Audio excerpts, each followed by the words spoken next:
हरि ओम। मैं वीरेंद्र गुप्ता बोल रहा हूँ। तीसरे अध्याय का आज हम 40वां श्लोक करेंगे, 40 और 41।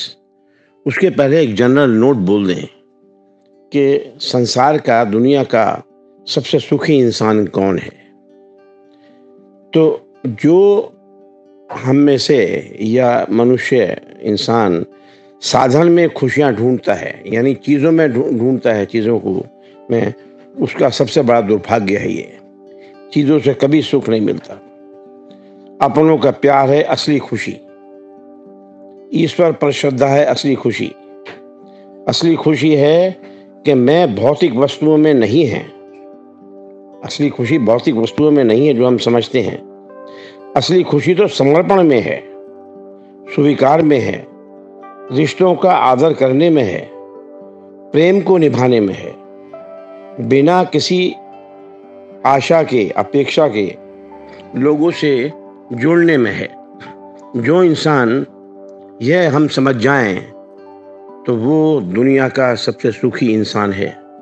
उसके बराबर कोई सुखी नहीं है, ऐसा संत जन, महात्मा लोग कहते हैं। आज हम 40वां श्लोक करेंगे। इंद्रियाणि मनः बुद्धि अस्य अधिष्ठानम् उच्यते एतै विमोहयति एषः ज्ञानम् आवृत्य देहिनम्। 41वां है। तस्मात् त्वम् इंद्रियाणि आदौ नियम्य भरतशर्भ पापमानं प्रजहि एनं ज्ञान विज्ञान नाशनम। भगवान कह रहे हैं तो जो इंद्रियां हैं, जो काम कर हैं, वो सब इंद्रियां, मन और बुद्धि, इसके ये वास स्थान है काम के। और ये इंद्रियों को, ज्ञान, उसको, बुद्धि को और मन को, ये हर के, ये आत्मा को भी आवरण डाल देते हैं, जीवात्मा को भी मोहित करते हैं। इसलिए तू, हे अर्जुन, तू ऐसा कर कि तू पहले इंद्रियों को वश में कर ले। ज्ञान और विज्ञान के नाश करने वाले इस काम पापी को तू निश्चय पूर्वक मार डाल। तो इसका अर्थ क्या है? भगवान क्या कह रहे हैं कि देखिए, काम के 5 स्थान, काम जो है 5 स्थानों में दिखता है। पहला है पदार्थों में, संसार की चीजों में। दूसरा है इंद्रियों में। तीसरा है मन में। चौथा है बुद्धि में। और 5वां है अपने अहम में, जो मानते हम अहंकार में कि मैं करता हूँ। और ये वास्तव में अहम में ही रहता है।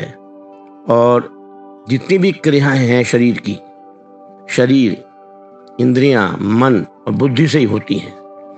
ये चारों कर्म करने के साधन हैं। जब हम कर्म करते हैं, इन चारों को प्रयोग में लाते हैं, इनमें काम रहता है। तो वह जो परमार्थिक काम है, जो परमार्थ के लिए करना है, वो नहीं होने देता। इसलिए कर्मयोगी जो है, बार बार भगवान कह रहे हैं कि निष्काम भाव से अनासक्त होकर, आसक्ति रहित होकर, शरीर, इंद्रियां, मन और बुद्धि के द्वारा जो अंतःकरण की शुद्धि है, तो वो कर ले। कर्म करता है। अहम में मैंपन केवल माना हुआ है कि मैं अमुक वर्ण का आश्रम का हूँ, संप्रदाय वाला हूँ, मैं हिंदू हूँ। ये सब जो हैं माने हुए संबंध से ही कामना रहती है। कामना से ही सब पाप होते हैं। पाप तो फल भुगताकर नष्ट हो जाते हैं, पर ये जो अहम है, ये कामना दूर किए बिना नए नए पाप होते रहते हैं। इसलिए कामना ही जीव को बांधने वाली है, ऐसा कहा गया है। ऐसा संत, महात्मा, ऋषि मुनि कहते हैं, सब भगवान कह रहे हैं। जगत में कामना ही एकमात्र बंधन है, और यही हमको बार बार आवागमन के चक्र में डाल देती है। दूसरा कोई बंधन नहीं है।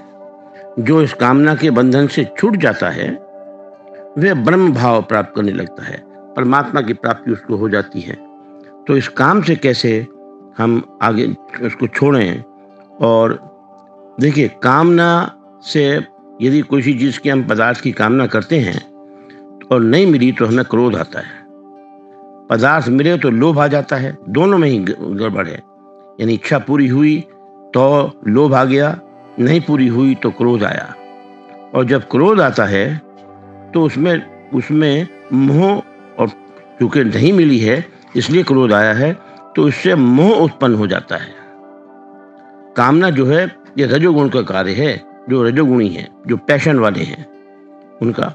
और जो मोह है ये तमोगुण का, रजोगुण और तमोगुण पास पास रहते हैं। इसके बारे में हम बाद में चर्चा करेंगे, सत्वगुण, रजोगुण, तमोगुण के बारे में। तो काम जो है, क्रोध, लोभ, मोह, ये पास पास ही रहते हैं, सब ये मित्र हैं।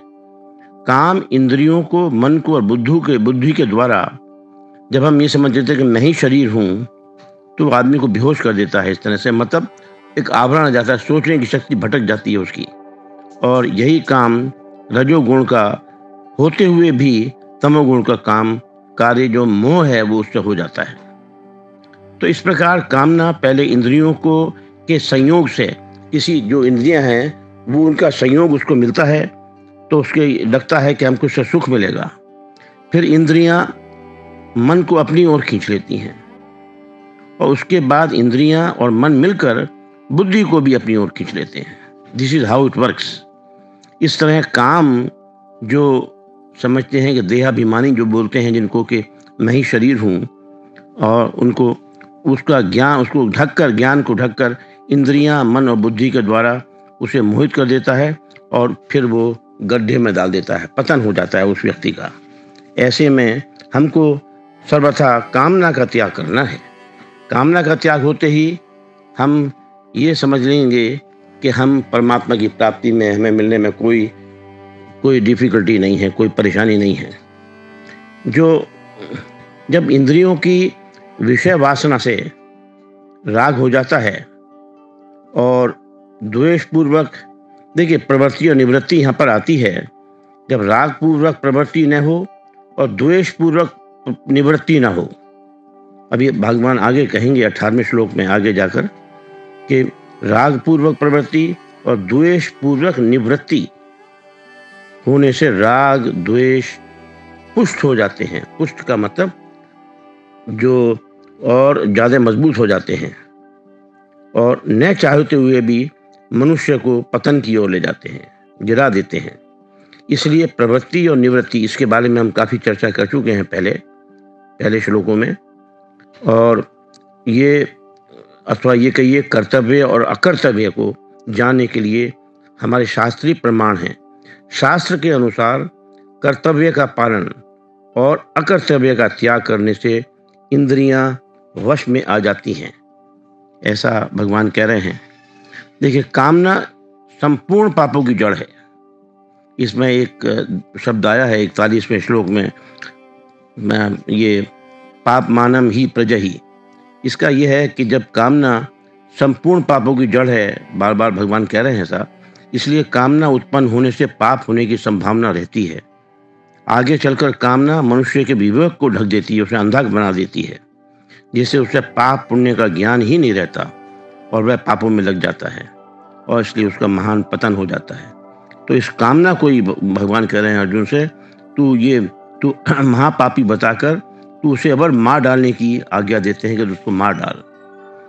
पर कारण कामना को नहीं छोड़ता, उसे छोड़ने का विचार ही नहीं करता। यदि वह कामना को छोड़ दे तो उसके सब काम अपने आप ठीक हो जाएं और वो एक उन्नति की ओर चले, परमात्मा की प्राप्ति की ओर चले, और जीवन अपना उसका आनंदित रहेगा।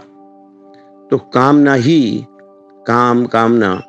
यही हमारे पापों की जड़ है, पापों का मूल है। और यहीं पर ही हम गिरने लगते हैं, जब हम साधन से, जो हम देखते हैं चीज़ों से जब हमारा लगाव हो जाता है, तो हमको उसको छोड़ना है, और हमको अपने जो वास्तविक रूप है हमारा, अहम ब्रह्मस्मि, 4 वेद कहते हैं, अहम ब्रह्मस्मि, आयाम आत्मा ब्रह्म, प्रज्ञाननम ब्रह्म, तत्त्वमसि। और शंकराचार्य ये भी कहते हैं, शिवोहम शिवोहम शिवोहम शिवोहम शिवोहम।